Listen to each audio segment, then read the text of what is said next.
Hello and welcome back to the Dark Archives. My name is April And I'm Brooke. and we are your hosts.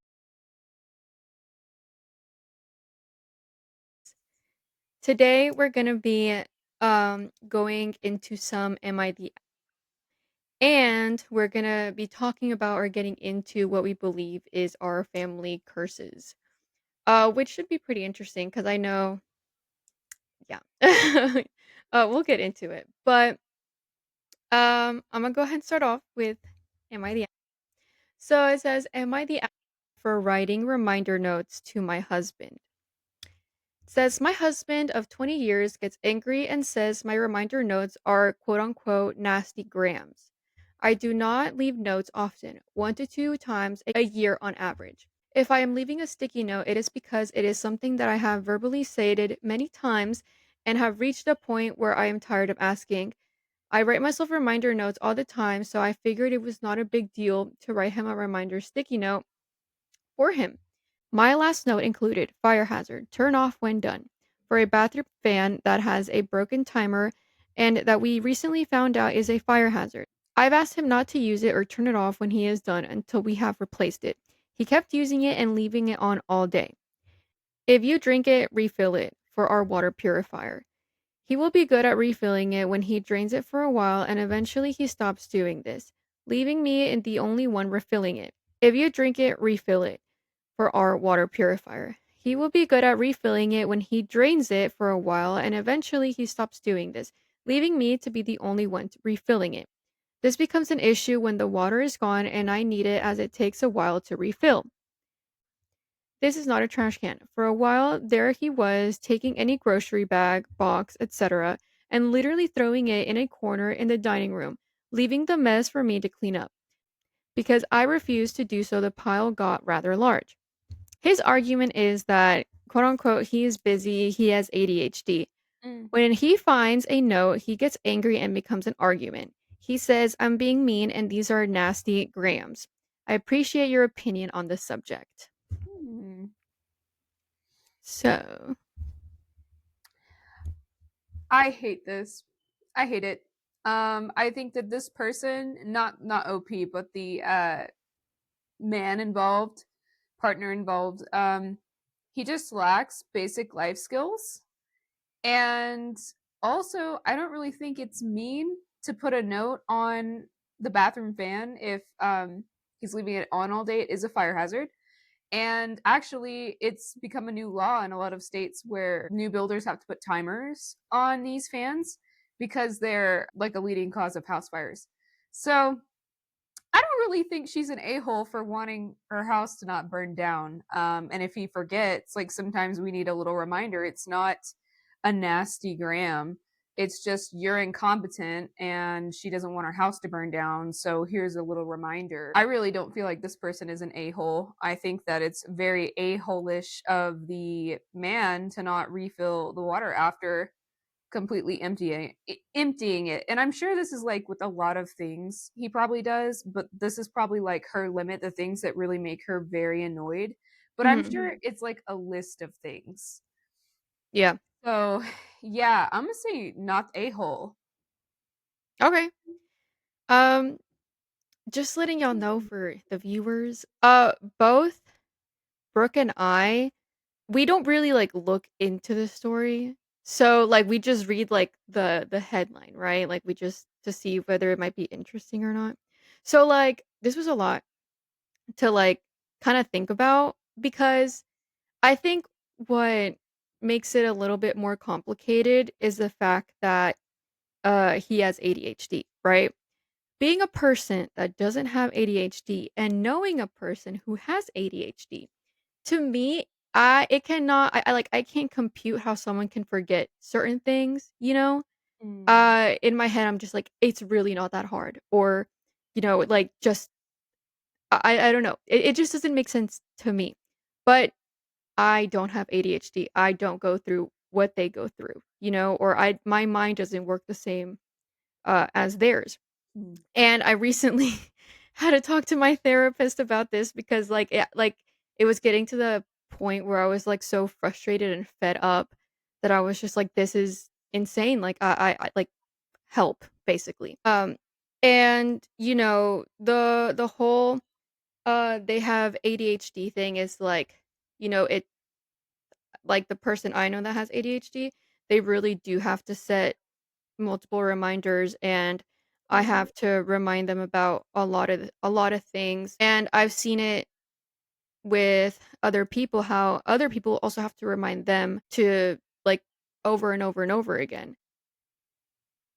The point the to But the thing that bothers me is how the husband in this Am I the gets upset over the notes, you know? Mhm. Because at this point, the wife is trying to, like, accommodate, you know?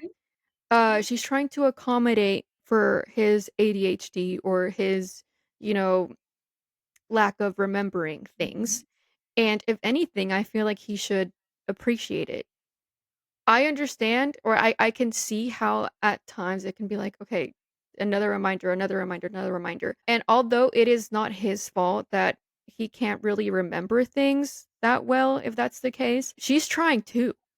Mhm. Because I'm sure there are multiple times where she just wants to, like, let it out, like, just, go off on him. And like you said, I'm sure these aren't the only things that are like that have been happening. It's just like Mhm. examples. But like the fire hazard, obviously it's like dangerous. The whole refilling it, that's annoying. The trash, that's tiring because she's said she's the one cleaning it. So I don't think sorry, that was a long explanation, but I don't think she's that. I feel like if anything, he should be more appreciative and more patient with the notes, like she is patient with his ADHD. So I have something to add to that. I don't have ADHD. I want to make that very clear. Mhm. However, I do have thyroid disease, which is really bad in my case, and it does affect my memory, and it affects it very heavily when my medication is off.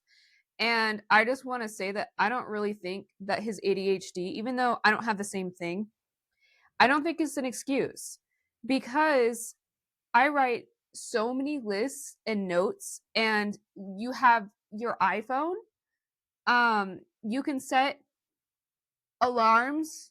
Mhm. Literally, these are not to wake up. These are just like things I set during the day to make sure that I'm like on track because I forget small things. I Mhm. can understand leaving on the bathroom fan on accident, but I don't know if it's a difference between like men and women. I'm so paranoid about things I might forget that are dangerous, like my hair iron, that I'll go back and I'll have to check several times because I don't remember if I checked. So I will go to leave the house and I'll come back and I'll check to see if my curling iron is still on, like four times, because I'm paranoid and I care.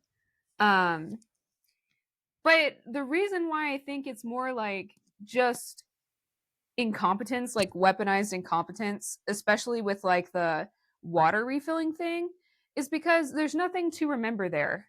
It's just, oh, the water is empty. Now I need to fill it.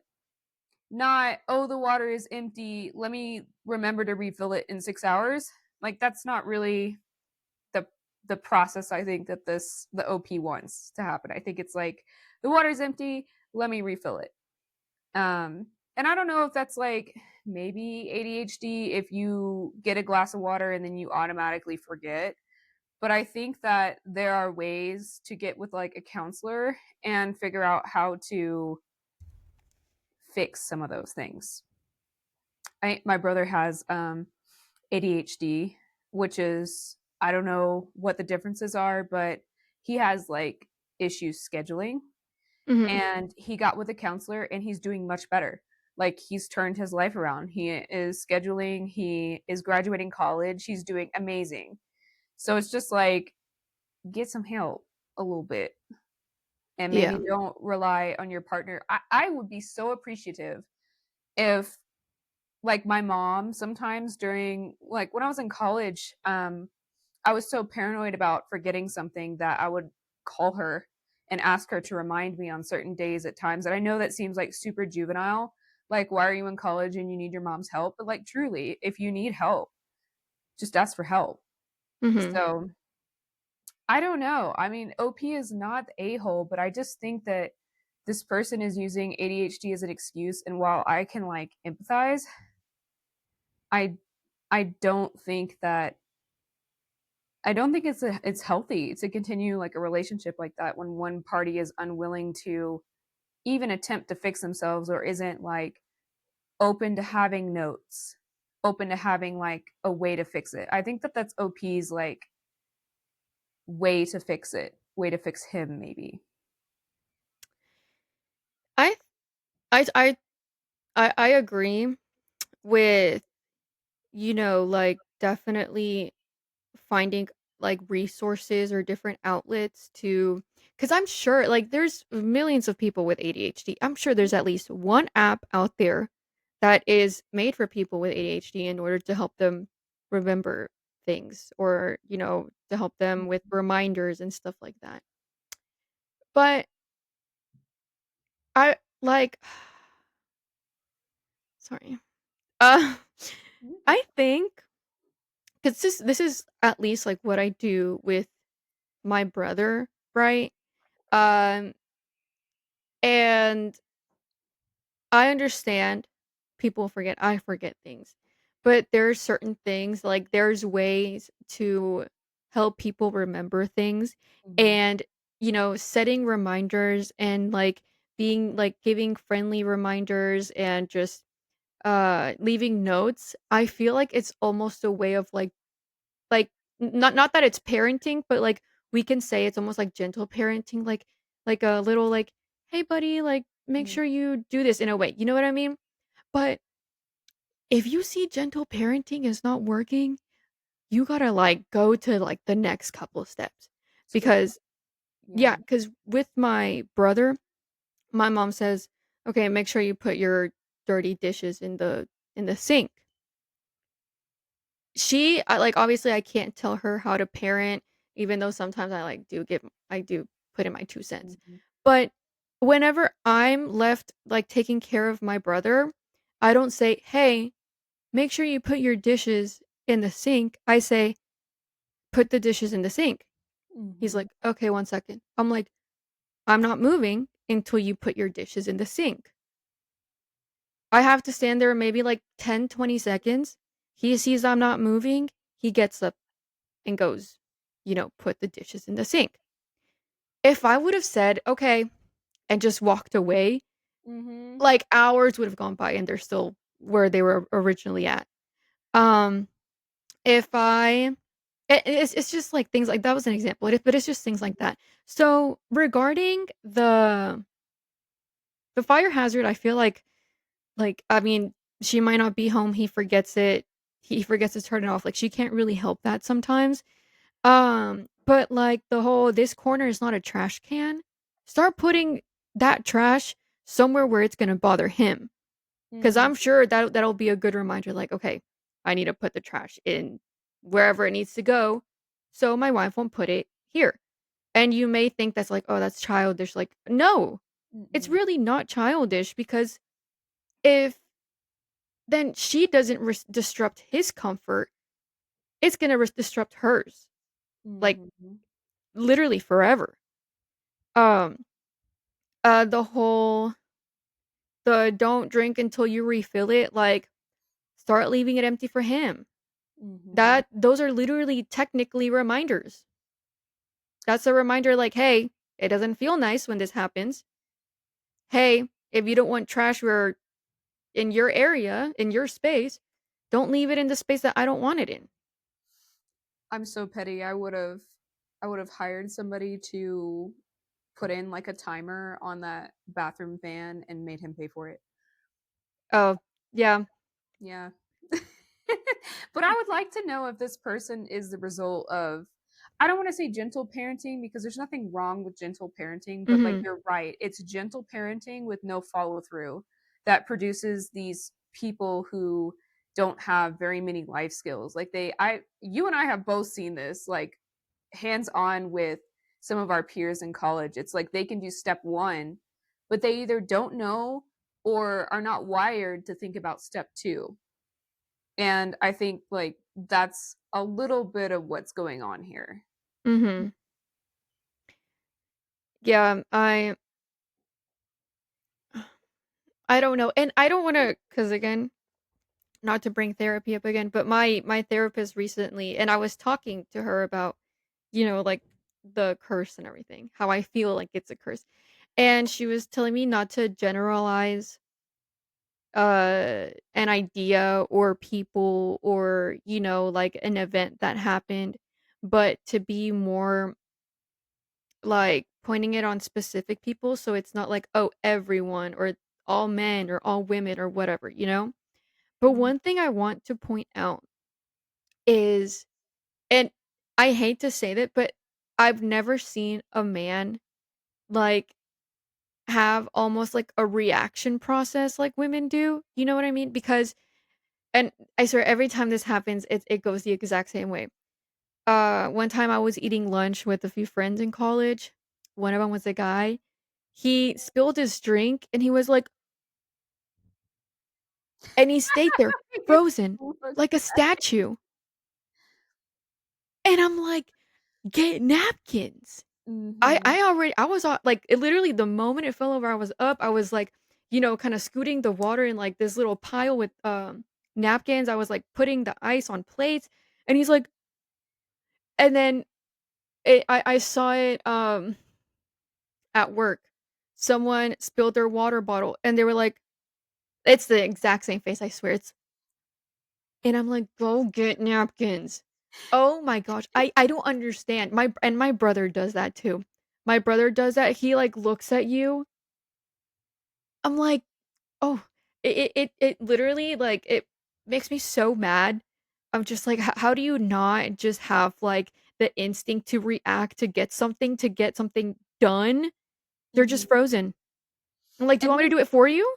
when you do it for them, like, you anticipate, like, the next step in the process, you're like a freaking magician. They're like, "Oh, how'd you know I needed that?" Yeah, yeah. No, because in college, I'm like, whenever like, it happened to the guy with his drink, he was like, "You're gonna be such a good mom in the future," and I was like, that, like, literally doesn't mean, like, me cleaning this up literally doesn't mean anything, like, it it was But uh, you can clean, so therefore you're gonna be a good mom.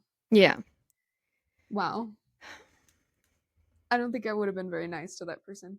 Yeah, Yeah.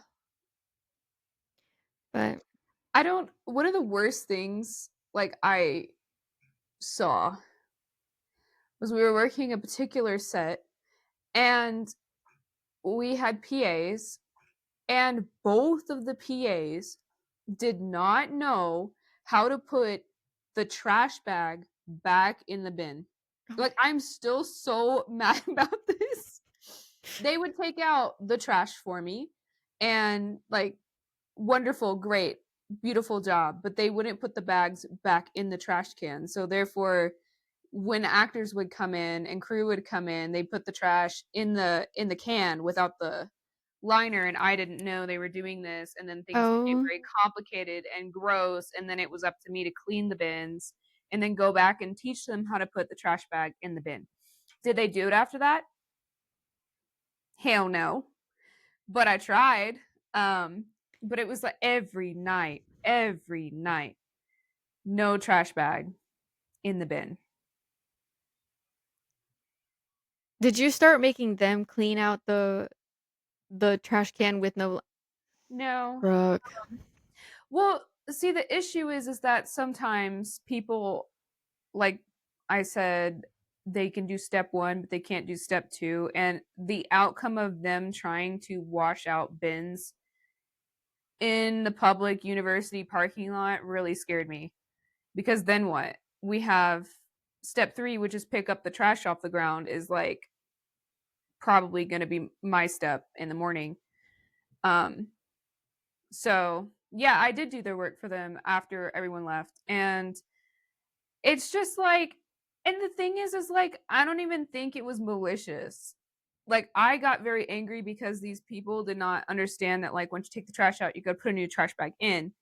But it caused all these other issues. And it was like they genuinely just did not understand. And I think it's just like, you know, when I have kids, if I have kids, they're going to do chores. And it's not because, like, they have to do chores, or I'm incapable of doing the chores. That's not the point. The point is to develop like those life skills, so Mhm. when they get to college, they're just not like,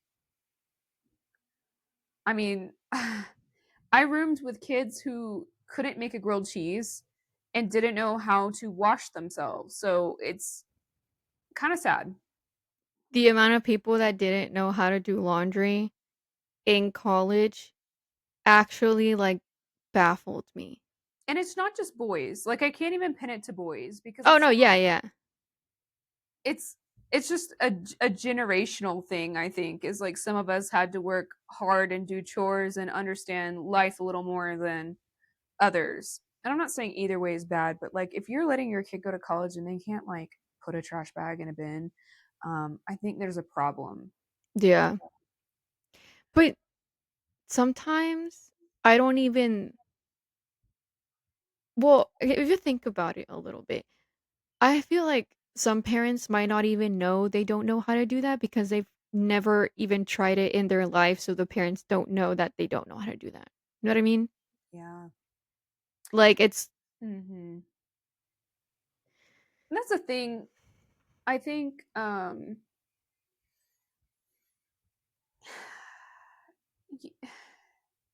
trying how am I say this without like offending people, but if you solve your child's problems for them their entire lives, and like I'm not a parent, but I'm just saying, like I have seen so many people with this issue because their parents solve all their problems for them up to like well into adulthood, and then they just don't know how to do things, and it causes stress in their like relationships, their friendships.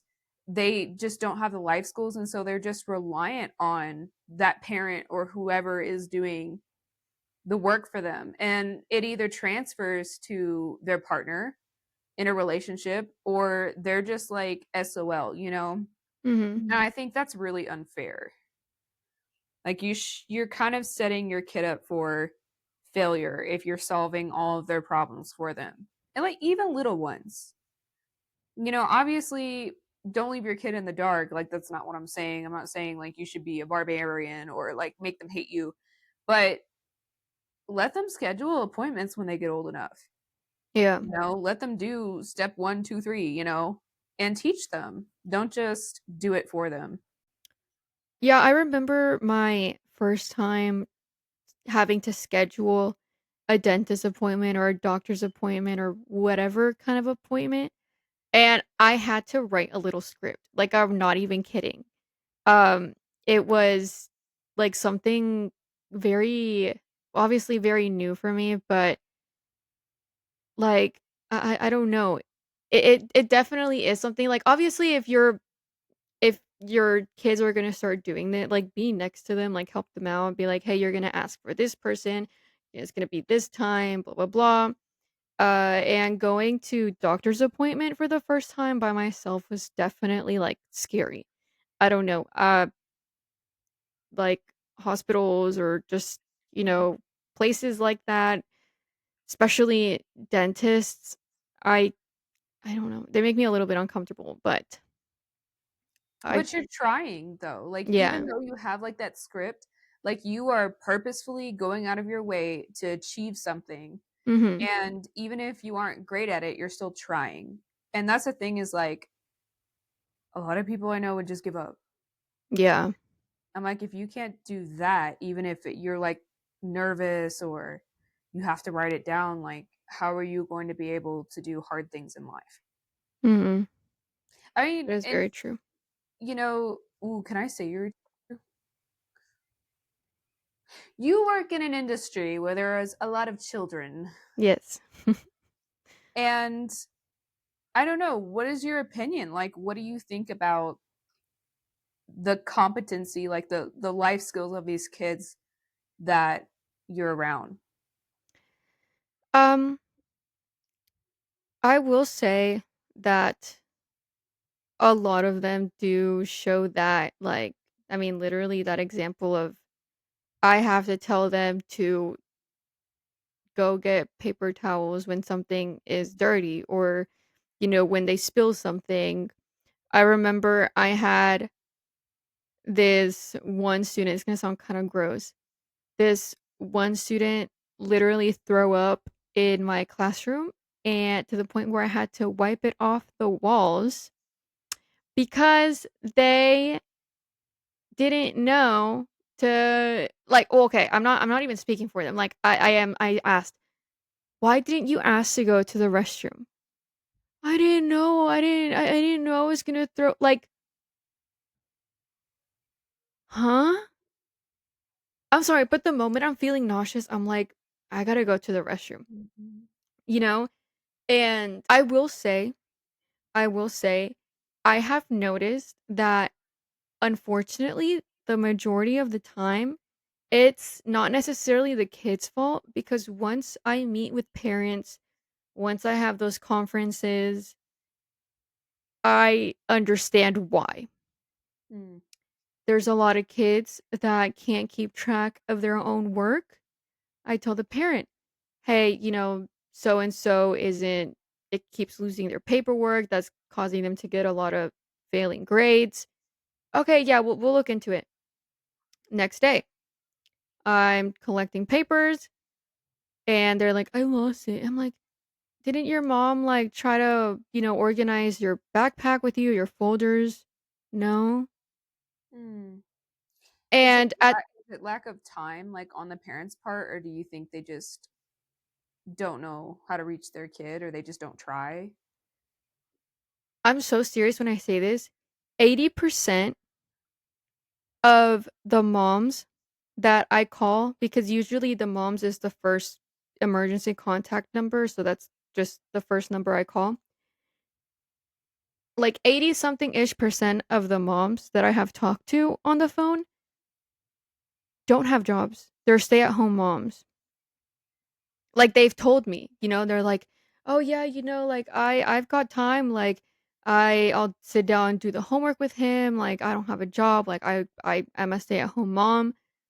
And I'm Hmm. like, "Okay, perfect." And then only about 20 to 30% of them actually follow through with the effort that, they set for themselves. And it's just, it's very frustrating because I used to, starting off, as a, I used to literally stress my butt off trying to buy them. I would literally buy kids folders. And I understand there's some kids that can't afford folders. And that is a whole different story.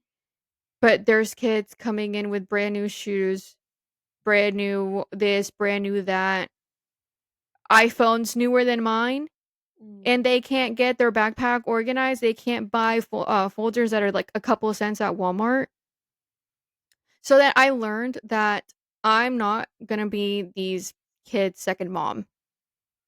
Like I can't put myself through the stress and the worry, and because I'm like, if I wanted to be a mom, I'd be one by now, but I'm not. So, Like, but, like, girl, like, you're a stay-at-home mom, like, that is your job. I mean, I think it's really telling. You talk about, like, the new shoes and this and that, but, like, no care for basic supplies you need for, like, the reason you're even at school, which should be to learn. mhm, I think the priorities are really messed up there for sure. yeah, I didn't have any of that when I was growing up. I really like stationery. Like, I loved getting new school supplies because it was new mhm, and it was like mine.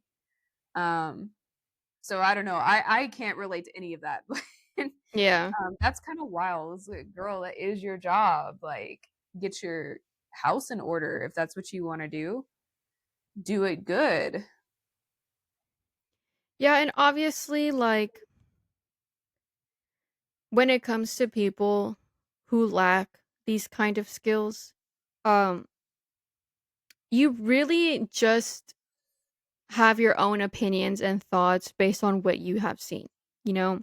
So I don't know, because I feel like with what we're saying, there's gonna be people saying like, "Well, you don't know everything about them. You don't know their life story. You don't know what they have. been through or are currently going through, and, like, you're right, like, that's totally valid, but at the same time, like, I am still being affected by that. Mhm. Like, I'm still being affected by that. I don't want people to think that I'm, like, a horrible teacher because I don't have, like, empathy for my kids and I'm not, like, understanding. Like, trust me, I am. No, that's Um, not how you came across, like, at all. okay.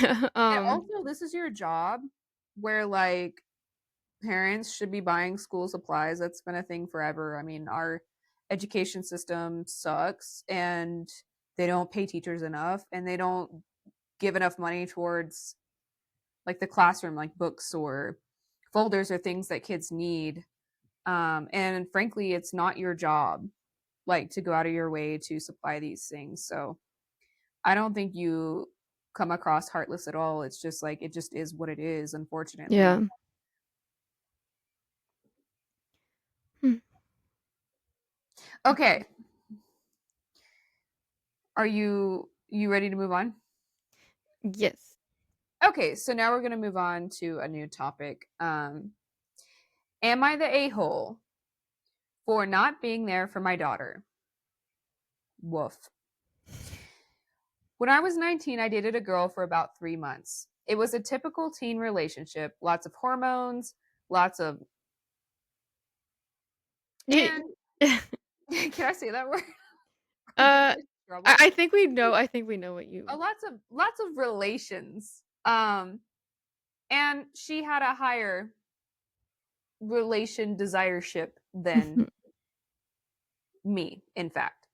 Long story, I got a breakup text from her out of the blue one day, and a couple of days later, I found out from a mutual friend that she sent that text as she was jumping into another guy's back seat. They Oh. apparently had been flirting and making out at a party that happened while I was at work, and the mutual friend had walked past the car on the way to their own and seen what was going on. A week later, I got another text from her wanting to get back together. I refused. As far as I was concerned, the stunt she had pulled was no better than cheating, and I wasn't interested in someone who'd do me dirty like that. I'm afraid I wasn't nice about it, but I was young, stupid, hurt, and angry, and I told her exactly what I thought of her breaking up with me via text while she was making out with another guy. I never spoke to her again, but I also didn't have her blocked anywhere, so she could have contacted me had she chosen to, but she did not.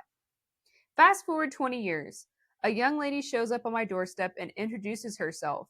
She has the same last name as the girl that I dated so long ago, and a lot of the facial features. She angrily demands to know why I was a deadbeat dad. Bro. After getting over my initial shock, I tell her it's because her mother never bothered to tell me she existed. To which she replied that I would have known if I'd ever bothered to reach out. Apparently, her mother had painted me to her as having just walked out of her life for no reason, and when she was just starting to suspect that she was pregnant. I suppose the just as she was starting to suspect that she was pregnant, unquote, bit might be true. But for the for no reason part is definitely not true. I let her rant at me because, frankly, what am I going to say? Eventually, she seemed to run out of steam as I stood there, letting her yell, and she just sort of shook her head and stomped off.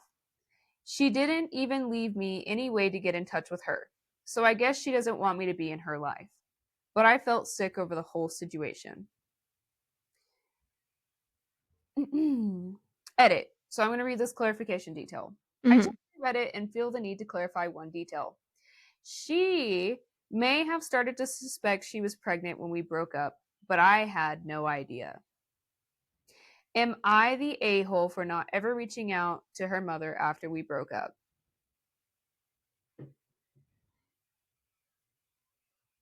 What do you think?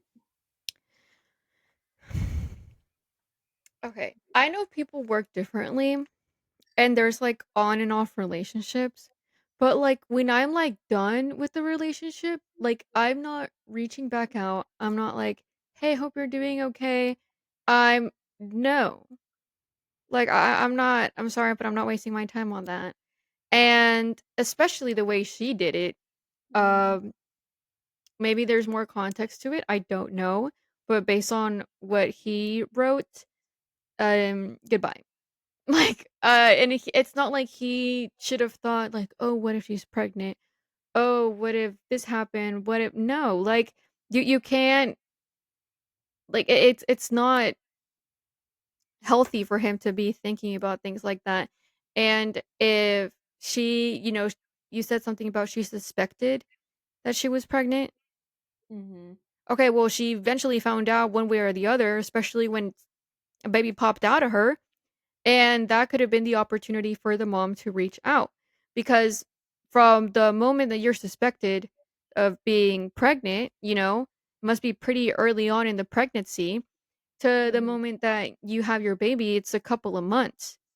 So if he didn't reach out throughout those couple of months, what makes you think he's just going to randomly think to call you after the pregnancy, you know? So I feel like it should have been the mom to at least let the dad know, she can't force him to be part of her life.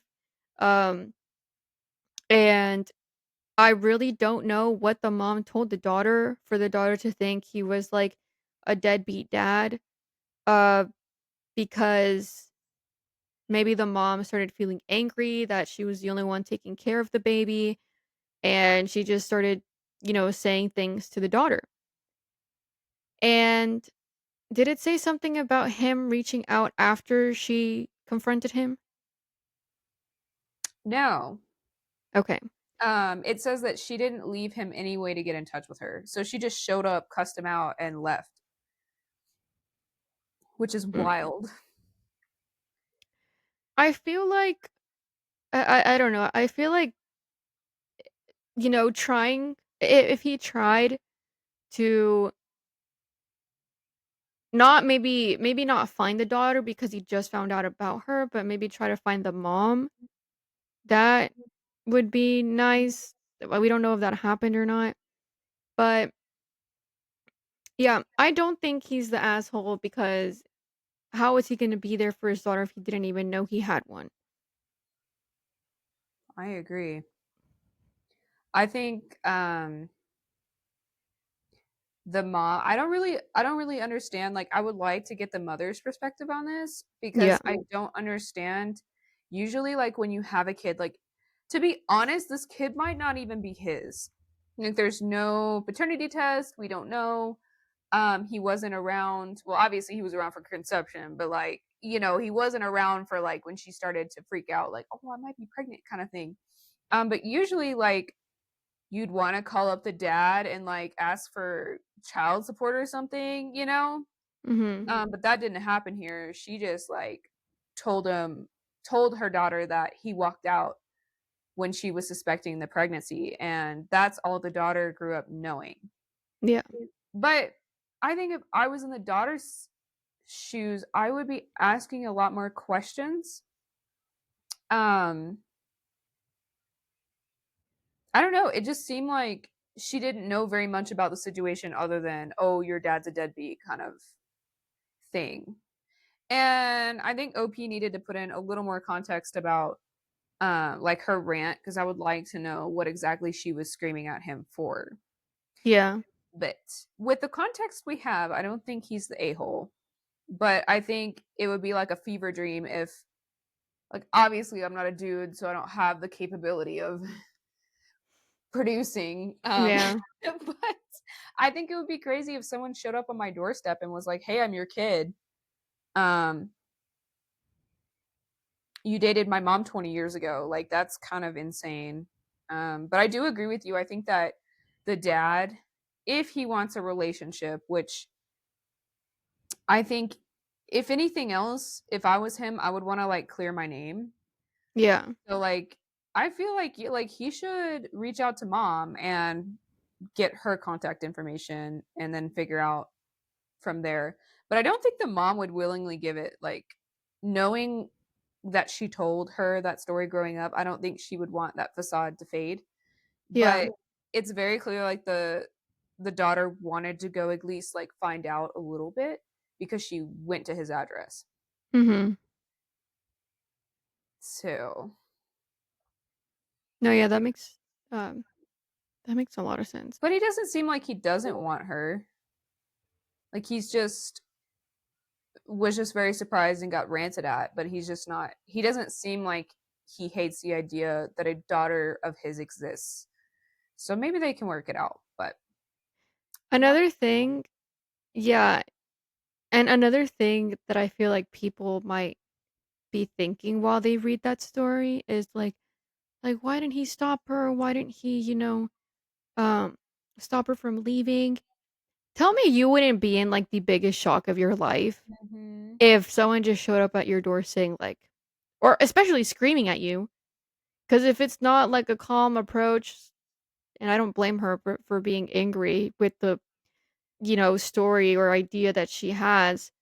Um, but I can't really blame him for like not doing much and just kind of like her being able to get away because I'm sure he was in like big shock. It's also probably really hard to reason with somebody who is just like yelling at you. Yeah. And I'm kind of like in my head picturing a situation.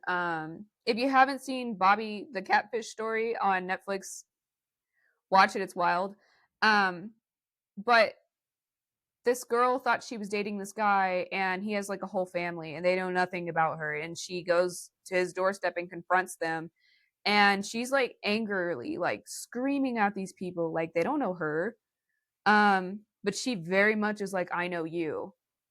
And they had to call the cops because there was no reasoning with her.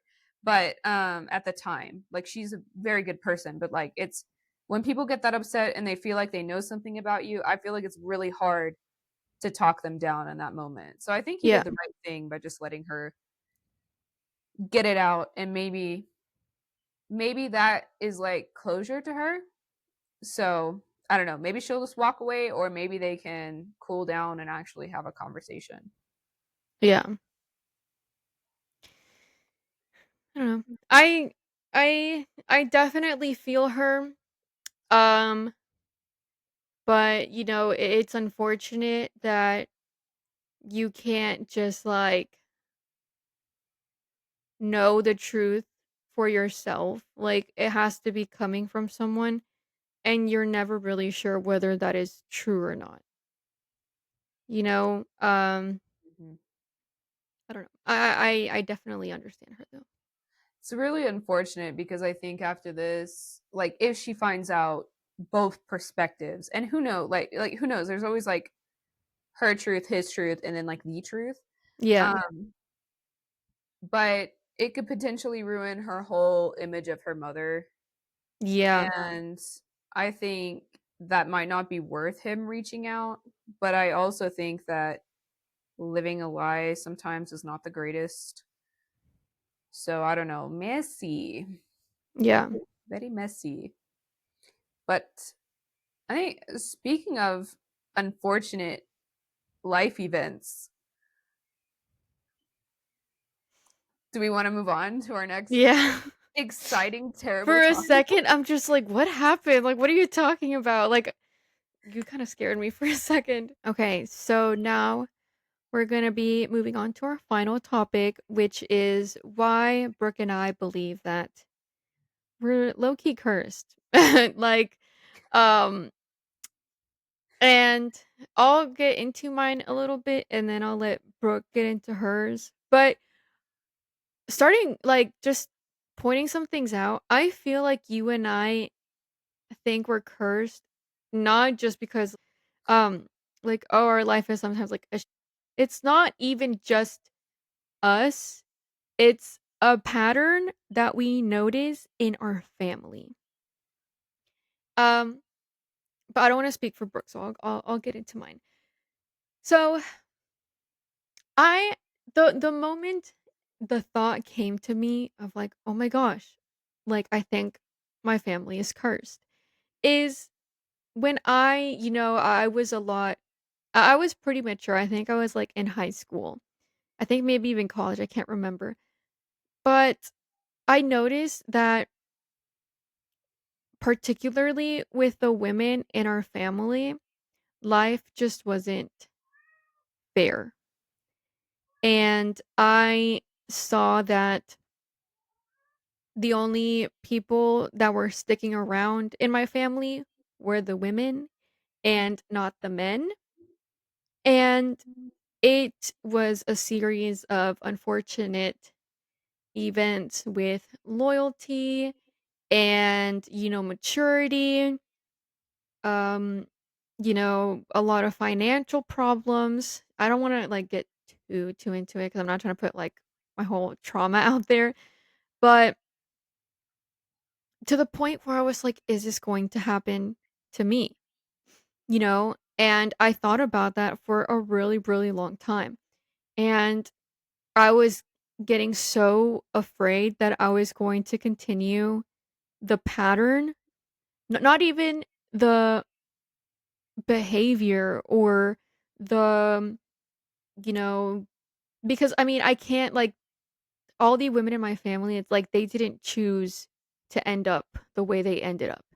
It just happened because people change or, you know, some people show their true colors.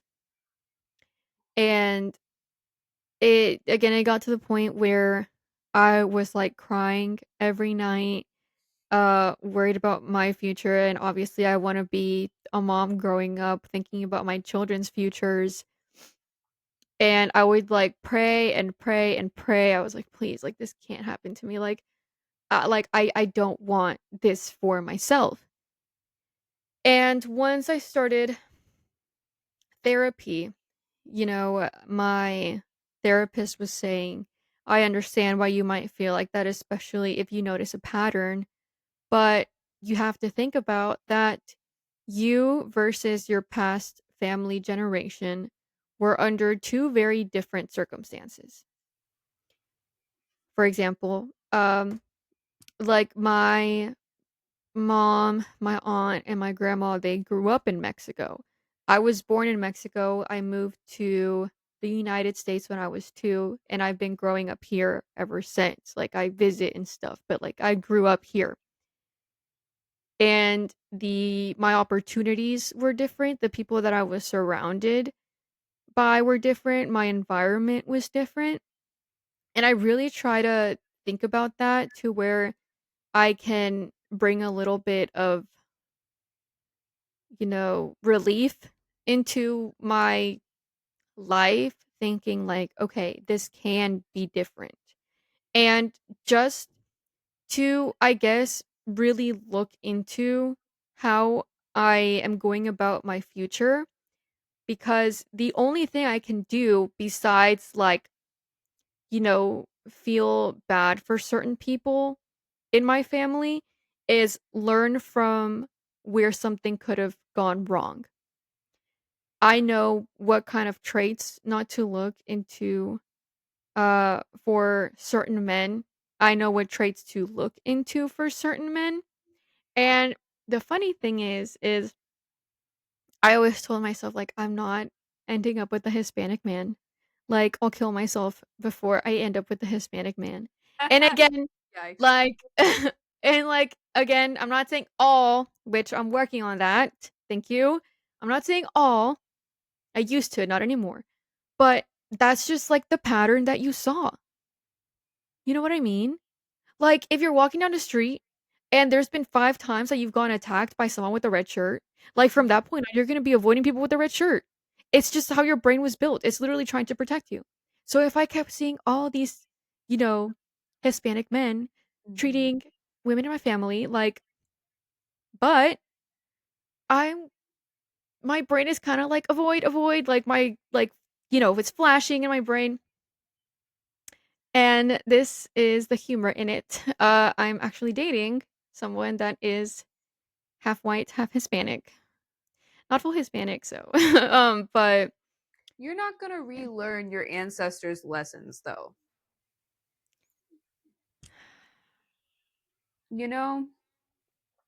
Okay. So, I like to look at I like to look at it that way, but seeing how seeing the people that I was with before my current boyfriend, which I know you didn't really know them, but, like, you kinda knew them or at least you heard of them, they were not good news. And I if anything, they were worse than what the men in my family were growing up, like, a lot worse. It was, and one of the things that I, was able to realize in therapy is that, I didn't grow up seeing a healthy relationship, like, ever. If anything, the only people that I knew besides my grandparents, but, like, things, like, still happened, Um, besides, like, my friends from middle school when I would, like, go over for, like, a sleepover or friends from college, those were the only parents that I saw that were still together, and that was, like, my first time seeing how a husband and wife, a mom and dad were interacting together, and it was very weird, you know? Um, I don't know, I just caught myself, like, staring at them, like, interact or talk, and I'm sure they noticed or something, but it was just, like, very new to me, and, I'm just like, "Oh, this is what it's like." Um, but, I didn't see, like, a healthy relationship growing up. So, having one of my own, well, having not a healthy relationship, but having a relationship of my own, like my first relationship, like it was the complete opposite. And I thought that, love bombing was normal. And I thought that it was like, I mean, just like a normal thing until I realized that it's not. And then once I actually got into a healthy relationship, and there was no obviously, there's, like, the cute text messages and, like,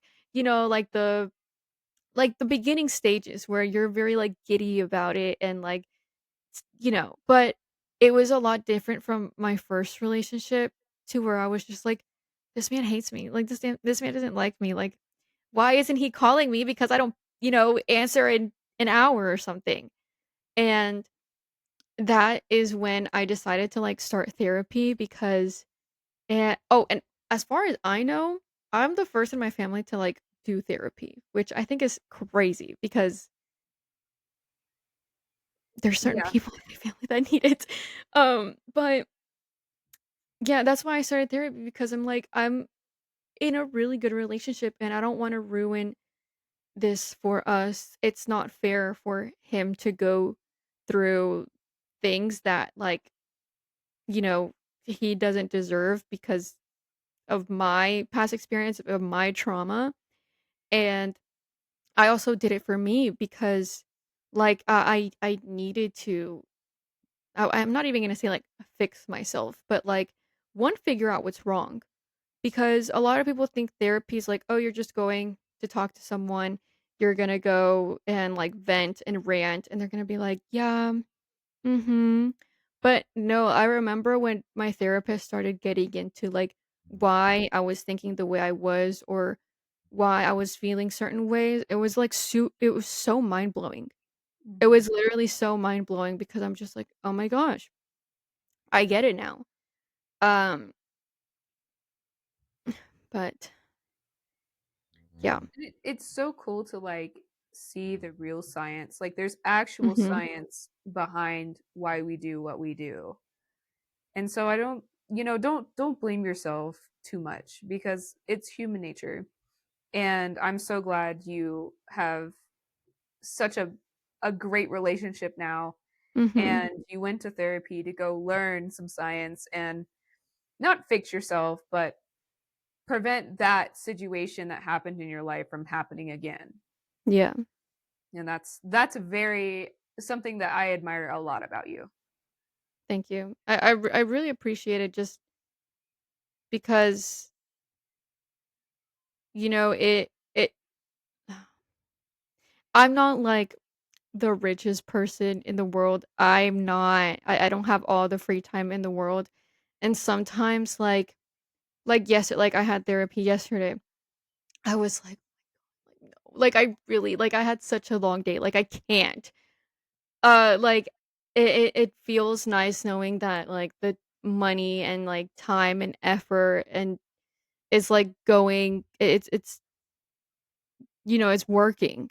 Mhm. And, it's gotten to the point where I've seen that in myself, my therapist has seen that, and my boyfriend has seen that, and my boyfriend has been, like, extremely patient with the whole process, and one of the, like, key things that I found was communication, which I used to say, like, "Oh, communication is, like, the number one thing in a relationship," but I didn't know how much I was actually lacking it, and that was a super, super big wake-up call to me, because I went from my first relationship, like, literally me being the one that's always right, me being the one that, like, that, he doesn't have anything against me because I've literally done nothing wrong, to then me being like, "Oh, I need to fix this, and I need to fix that, and I need to improve on this," but it's for the better, you know? It's not like, "Oh, you gotta dress different, you gotta do." No, it's literally, like, mental things and yeah, but the whole science thing that you mentioned is so true because I think I've mentioned to you a couple of, like, the scientific reasons, um that my therapist has brought up, which has also, again, like, just blown my mind. Like, I think I remember telling you about, like, why, men need that, like, away time in order to think about things when women are more like, "Okay, let's do this, like, right here, right now, like, let's talk it out." Um, which again, like I've said with the whole ADHD, am I the asshole? Like, in my brain, like, since I don't have your brain, I'm not a guy. It doesn't compute to me how, like, what do you mean you need 15 minutes? Are you gonna think about what you're gonna say? Are you gonna make up a lie? Are you gonna do this, do that? And it wasn't until my therapist explained to me that I'm just like, "Oh." So, yeah. I can relate to you a lot in the way that we are and have broken a lot of generational issues. And women, like, we are pretty equal in the society now, but we still are fixing things in our families. And that is exhausting. Like, I'm tired, you're tired, Mhm. we're all tired. But you go out of your way to not just do what you need to do for your family, but you invest in yourself. And that, like, going to therapy is totally an investment in yourself. And I really like I really like strong women who invest in themselves. Like, it could be other things. Like, it could be therapy, it could be learning something new, it could be this or that, but just investing in yourself is so important. Um I just think, like, again, it's really admirable that you are going out of your way to prevent this generational, curse onto your kids. Like, you're fixing yourself now, and Mhm. you're also investing in yourself. Even though you're tired, you have a job, you have other commitments, you have a boyfriend, like, you're working on yourself, and yet you are still investing in yourself. Mhm. And that is like a baddie. Thank It's a you. baddie. Strong woman baddie. Yeah. Yeah, cause at some point, and it's gonna sound super weird, but I remember telling my mom when, I remember being 12, cause she said, "April, you're literally 12." I remember telling her in the car, we were in the Walmart parking lot, and I said, "I wanna be pregnant." Like, I don't know, literally something about me having babies, like, right now, if you could tell me, like, I if I could choose whether to have babies right now or not, I'd say no. But I've always, like, dreamt about, like, having, like, a family and kids and just loving them and just being there for them and supporting them and seeing them grow like that. That, like, to a point, kinda makes me emotional, you know? Mhm. And I would, like, absolutely hate for certain things to be repeated to them. Like, that honestly breaks my heart just even thinking about it. So again, whenever I do therapy, like, yes, it is for me because it was for me in the first place, but then it's also for my partner and for, like, my future kids and everything, and I don't know, some people might be like, "You have to think about yourself," and, like, I am, but I'm also preparing for the future, which is important to me, so And I think like also the oh you should be focusing on yourself. Like not everyone you know, I love feminism, but there's also a point at which like I think we get toxic to other women where it's like having kids is seen as a negative thing, but really some of us are nurturers and we're called to be mothers. And that doesn't mean Mhm. that we're not smart or we're not driven or XYZ. Like none of those things apply. You are going out of your way because you were called to be a mom. Like that's you want to do that. There's nothing wrong with that. It's beautiful. And you're trying to set up their future by not having these things repeat. And I think that that is like that takes a lot of grit, Yeah. especially in today's society where we're having kids later on and people are being more I don't want to say selfish because it's fine if you don't want that, but don't judge other people if they want that. Yeah. So Yeah. Mm. I know my, like, curse might seem very vague, but, like, I can't really say much more without, asking people, like, "Is it okay if I share this about you?" right. Which I don't my family doesn't even know about this podcast. Like, I don't wanna be like, "Hey, can I share your, like, like, all these traumatic things that happened to you in life?" Um, so that's why I'm being a little vague, but I think I got, like, my point across to a certain extent. I can relate. I'm going to talk a little bit about my family trauma. Yeah. And I just want to preface this with uh there's a lot like you there's a lot I think we relate really well because you and I have both been through kind of similar things like I'll just leave that there but Yeah.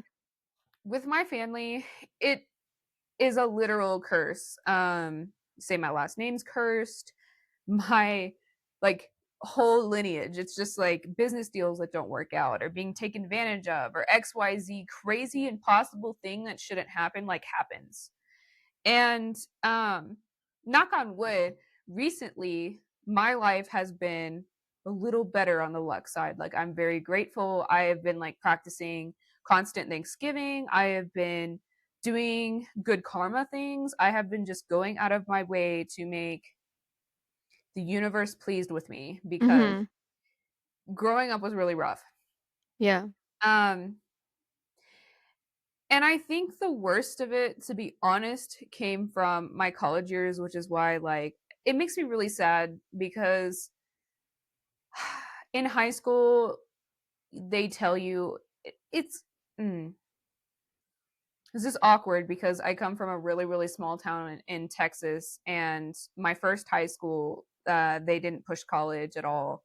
And then my second high school, we had like we could tour colleges. I was part of a women's leadership group in high school, and we went around and toured colleges, yada yada yada, whatever. Um, but I had a college counselor that they assigned me, and they told me that I wasn't fit for college. They told me that at the time I wanted to be in forensics because I'm really interested by forensics, but the college that we went to did not have a forensics program and I was already accepted and I did not understand enough about college to know what even a major was. Yeah. um Yeah. because I had this incompetent college counselor and she was like, well, you should just give up that dream and do, I forget what she told me, some other like thing that didn't involve a college degree, which is completely fine, but that's not what I wanted for my life. That's crazy. Yeah, so I already like going into college, like I uh wanted a major they didn't have. And then I went to orientation and I picked like pre-med or something, like something I didn't want to do, but I did it because I just needed to get started somewhere. They wouldn't let me pick undecided in the state of Texas. So I sat down with the counselor, and you know how you do the online registration? Yeah. I was the only student in my entire introduction class where we picked out my schedule and everything was gone. He clicked submit and it was gone. Like everything was gone. So they did not register me for classes like at orientation. And I was just in tears and it was like awful. And I didn't get like half the classes that I needed my first semester. I also told our college that I'm immunocompromised and I shouldn't be living in the dorms. And they said, screw you, Brooke. You're going to live in the dorms because we want your money. And Mhm. that is when like the dominoes really like, I don't know what in the universe turned on me, but I felt so like unlucky my whole college career. And it was things completely out of my control. Like I got very sick. And it wasn't just like I was expecting to get strep a lot. Like I was expecting to get the flu or this or that, but it was like weird stuff. And it came to the point where like my second semester I got so sick with something that they did not know what I had. I was going to the infectious disease unit in Dallas, Oh trying to my figure out gosh. why my liver was failing, and yeah, I was really really sick, and they wouldn't let me. They wouldn't let me halt my classes. They were like, "You're going to continue taking classes, or you're going to drop out." And so I was like, "Okay, well, I'm going to come back to the dorm because you guys won't let me live anywhere else, and I'm going to get everyone sick with this thing I don't know." And they were like, "Well, we have an idea. Let's just isolate you in um this other dorm. I'm not going to say his name, but it's like the hotel style where you don't have to interact with anyone." Yeah. So they moved me to that room and they wouldn't let anybody roommate with me, and I like couldn't afford to pay for myself, and the university charged me for it. And I was like, well, what am I supposed to do? Like these professors want to kick me out because I come to school, I literally look like a leper. I can't. No, I had spots like on my face, on my skin. Like my liver was failing. I couldn't walk. I I'm had sorry, I didn't know that you actually, like yeah. I'm sorry. I didn't No, mean to laugh. it's not a joke though. Like um I like head to toe, scarf, gloves, like everything, just so like people wouldn't see like how sick I was. And the professors knew because of course there's no HIPAA laws when there's, small town East Texas college. It's you're gonna tell me what's going on with you because I'm nosy or I'm gonna fail you. And yeah, so I was sick, dying. Um my parents were very concerned. The professors were like that I was just trying to get through that semester because I knew like I needed to get this education. And so I was really killing myself to try to achieve it. I just wasn't understanding why the world was just felt so I just felt so unlucky like at every turn. Mhm. And I got better. Things got a little bit better and then you know, the virus that I contracted at the university led to the autoimmune disease that I have now. It triggered it. That was the cause. And unfortunately, since then, I just haven't been a very well person. And so I faced that like backlash from professors like constantly, like, oh, you're tardy. And like, I'm a good student, you know? Um, but moving on, I think the worst day, well, one of the worst days of my life, this is how it goes. Like I'm giving minimal examples here, but like this is how that period of my life went. Something really bad happened to me.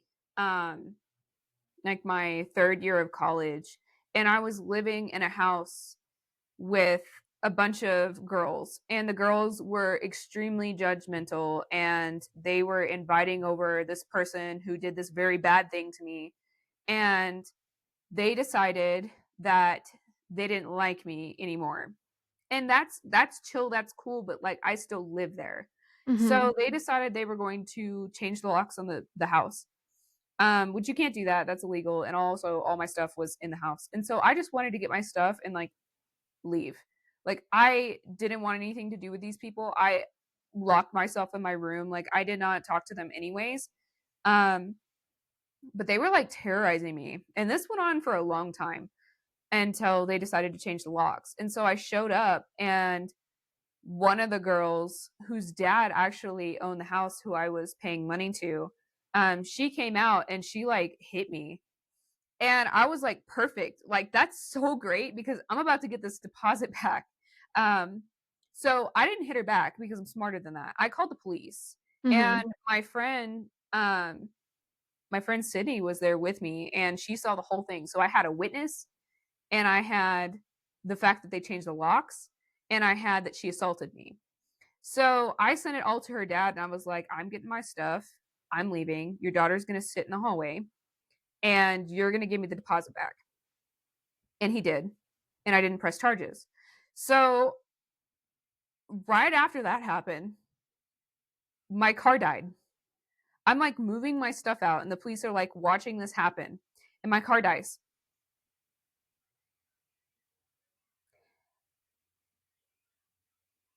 So Sydney and I are like, okay, well, we're going to take care of this. Like, really, really bad timing.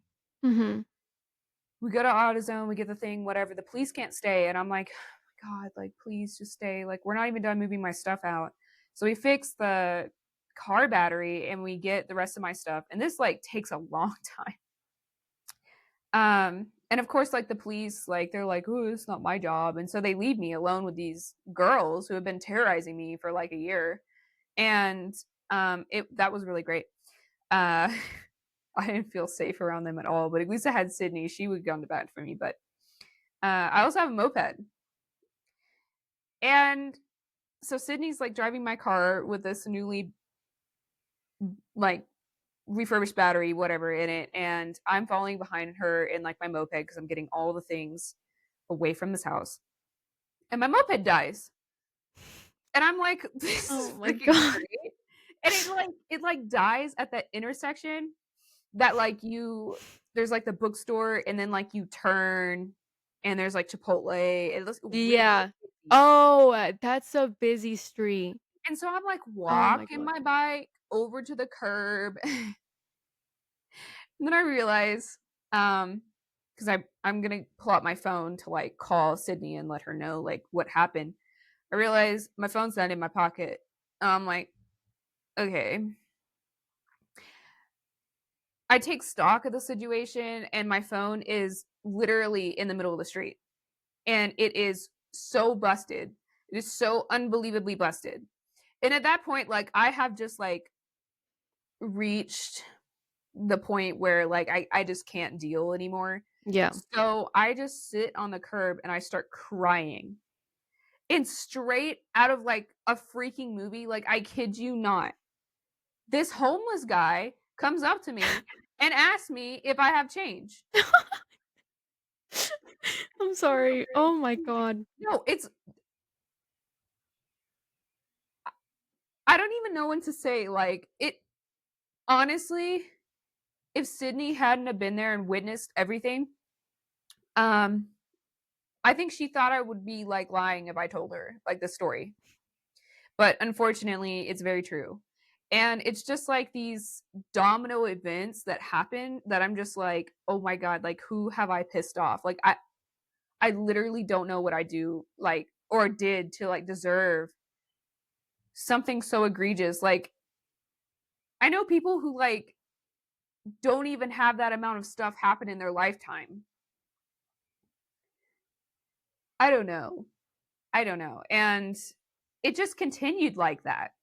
Like not as bad obviously, but it was just like crazy stuff that has like Yeah. I don't know. Like outside I can't control like at all. It just happens and it's like I just have to roll with it. And it went on like that for my entire college career.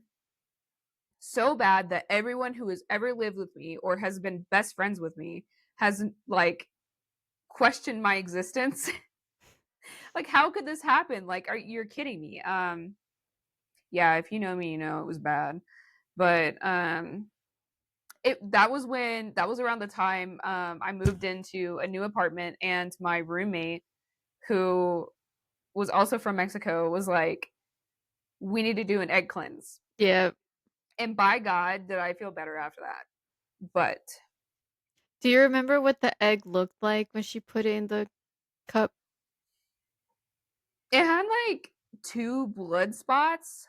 And Oh. I just remember that being like bad. Mhm. But yeah, I don't remember her whole reading. Like it's been a long time, but I don't know. But it's like even after like I graduated and I made a decision to continue and get another degree, things still sucked. And I don't know. I guess I just like accepted the circumstances and was like, okay, well, I guess I'm just really, really unlucky.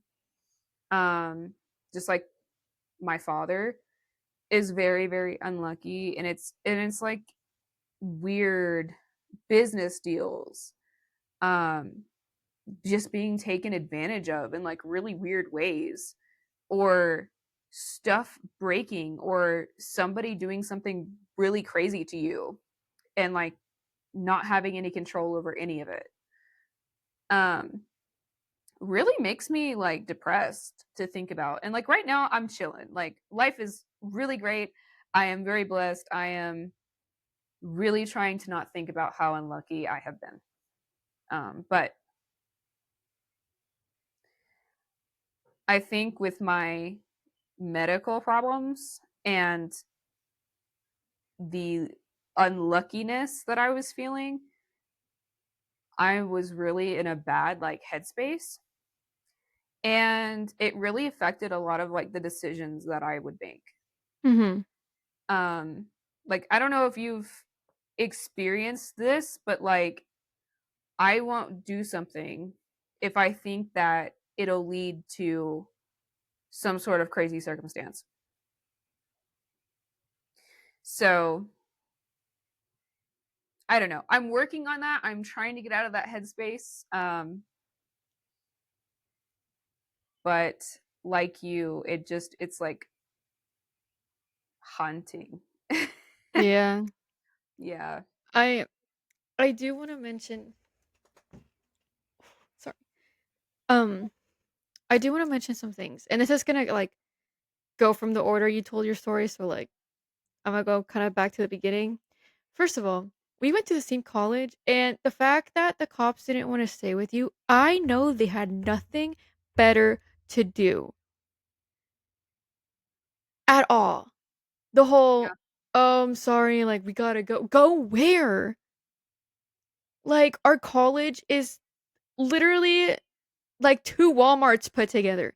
Like, I don't know. First, I'm just saying that because I didn't know that. That actually pissed me off, sorry. Second, um, you're so much stronger than me because the fact that you didn't start, like, breaking down in tears until, your what did you say what did you call it? Moped? Yeah. Okay. Moped. Your moped broke down. I would have been crying literally the moment that I knew they changed their locks. Like, I'm not kidding. I mean, I haven't known you as long as other people, like there are still a lot of moments that we're learning things about each other and, really understanding things about each other. But people don't really need to know you that much that to understand that unfortunately, really unfortunate things happen to you. And like I hate to say that, but I mean it's low-key the truth, you know? Like that one time in Louisiana with the charging an extra amount of money on your card, then that same thing kinda happened at the Stanley Hotel, the Overlook. And I get Um triggered. Like you saw it. Like I'm kind of glad like I did not meet you during that time of my life though. Mhm. Because legitimately it was the same reaction. Like I get triggered when something like that happens again because I'm like, oh great, is this hotel person gonna yell at me? Yeah. Like they yelled at me in Louisiana for literally no reason.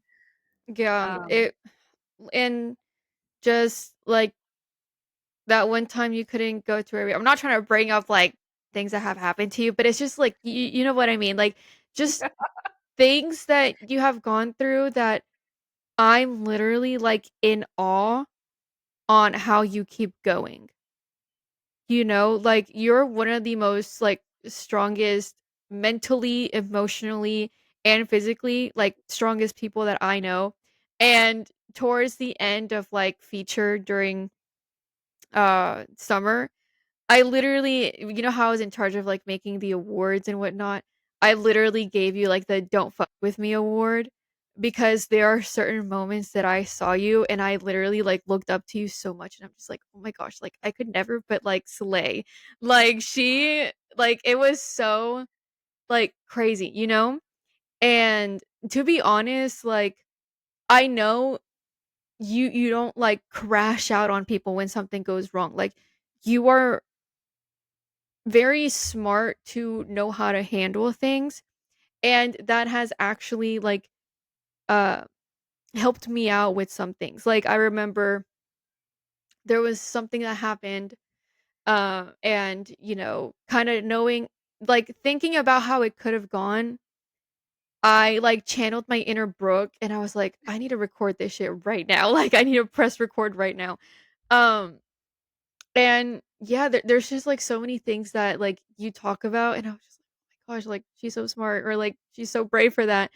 But I and think I'm just jaded. Like, to be honest, the whole feature was like one of the weakest moments of my life. Mhm. It just like added up to so much that I just like I did want to give up for the first time in my life. Like I was actually going to give up on something, and that was totally not me. But a lot of that was out of my control.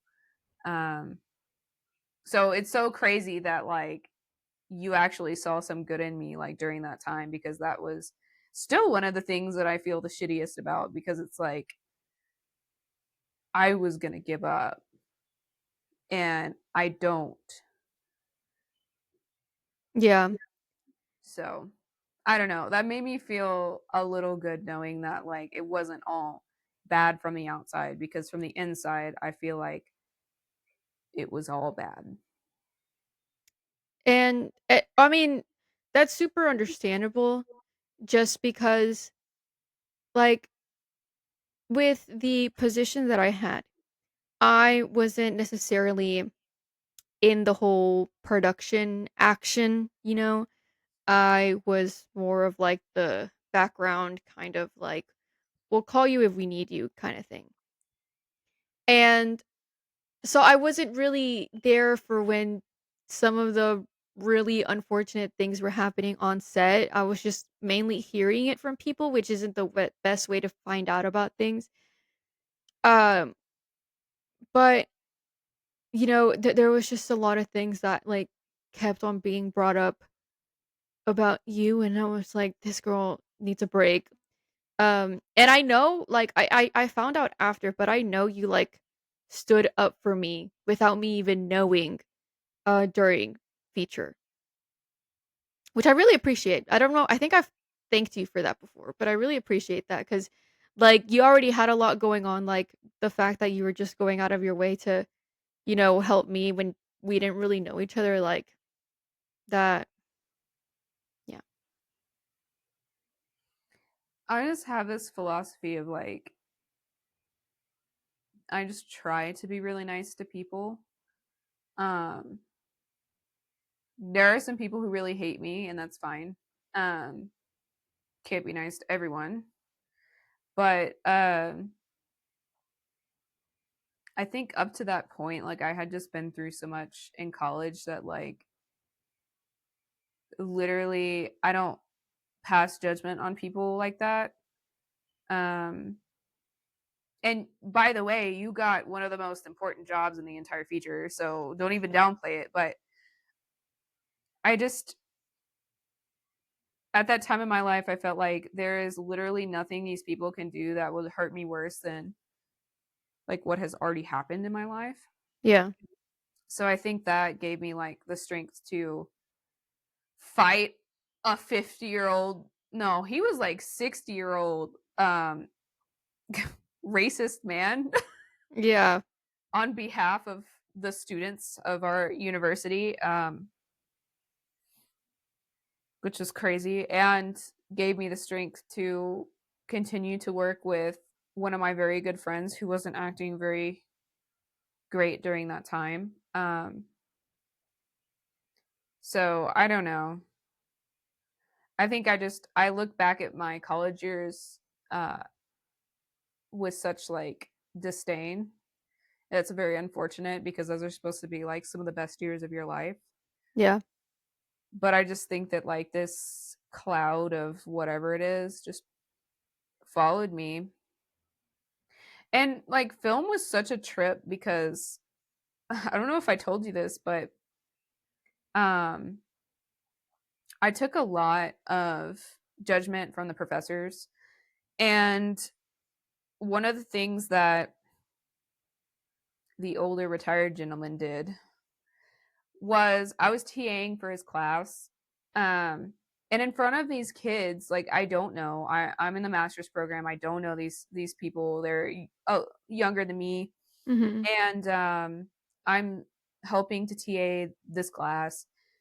He stands up there in front of all of them, and he's like, he gets me and my friend confused, and my friend had already graduated, and he's actually talking about me.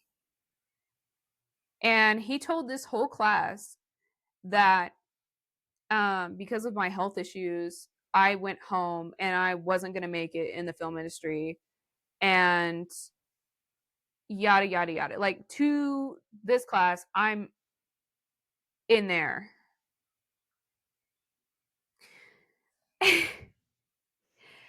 And I just let him talk and he finished. And I was like, Mister, um, actually, I'm here and my friend is in Houston with her mom.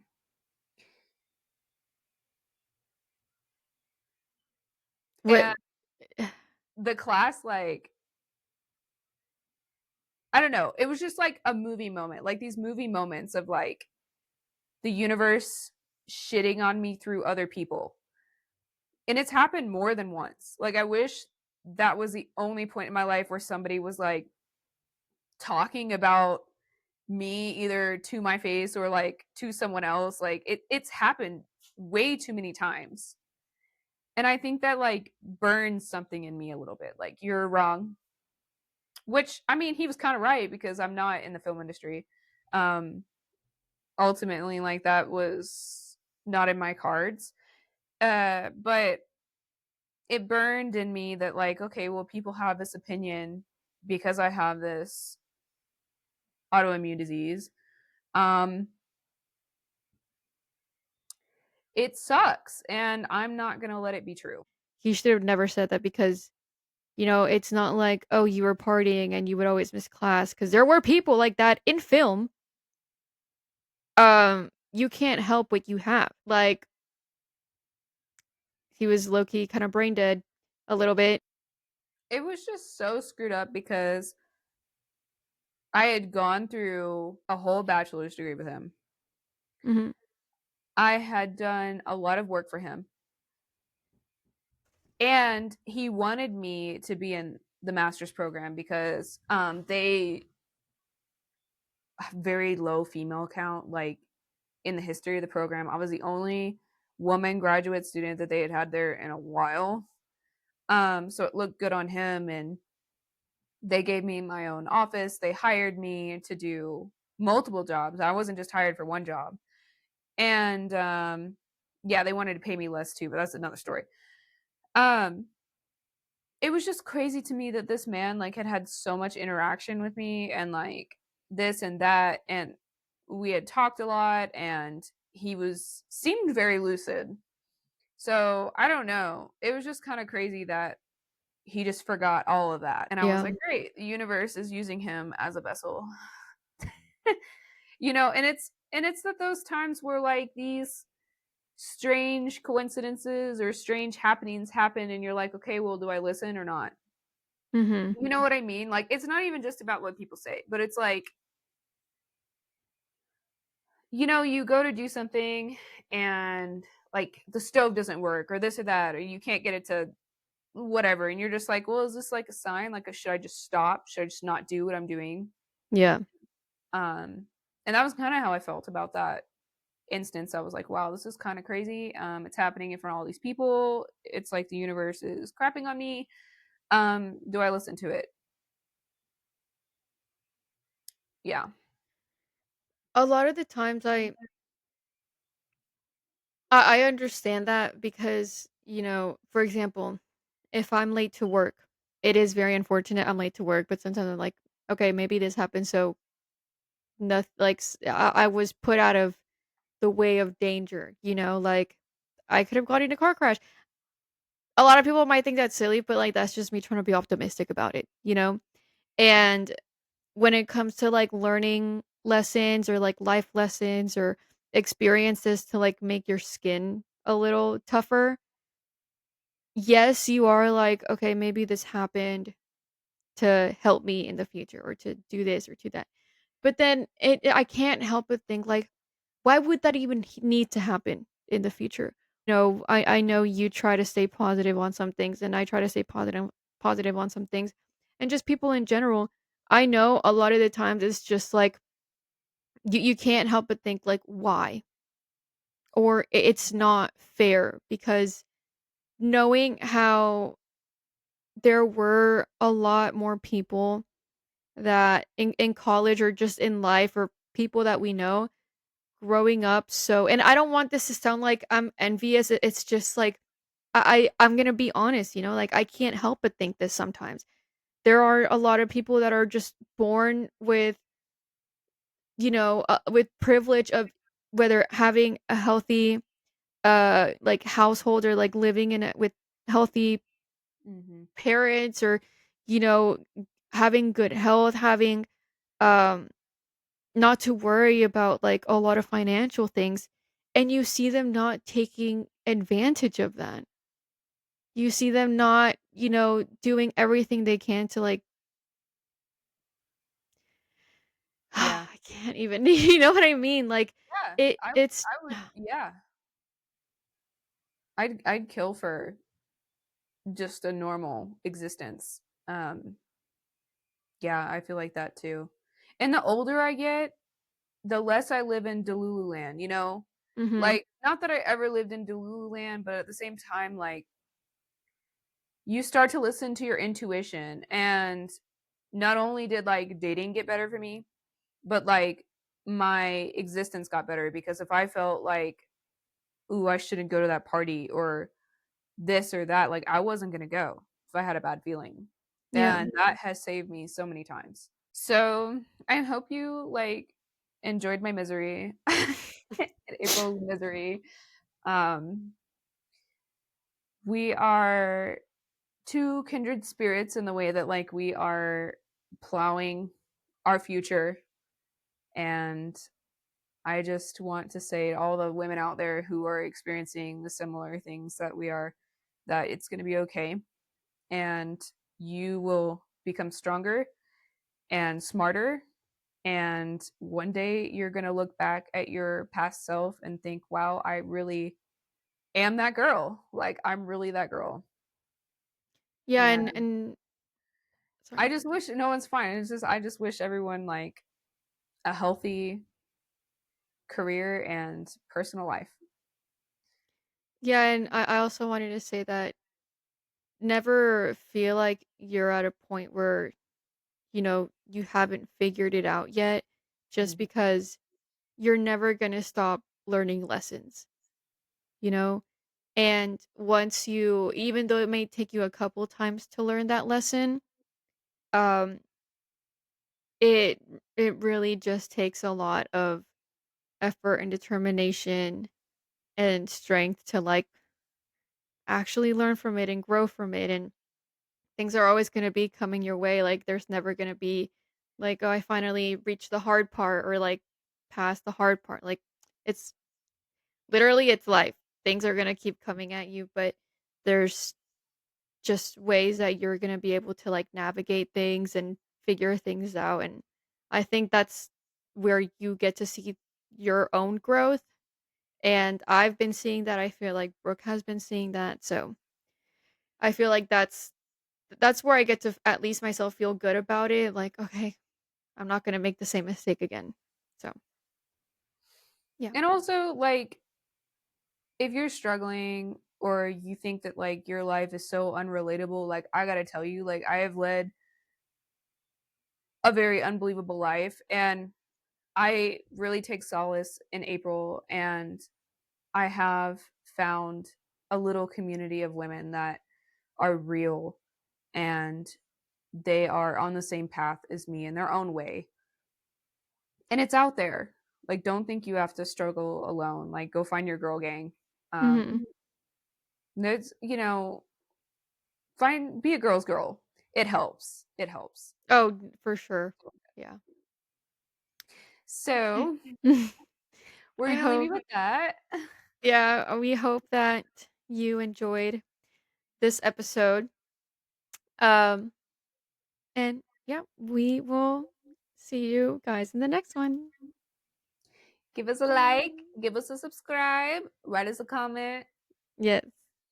Tell us about whether you think they're the or not in our first little session, which felt like forever ago, but um yeah, and let us know if you relate or if you'd like to share anything about anything that you've gone through. So Yeah, and if you just want advice, give us a let text. us know. Okay, bye.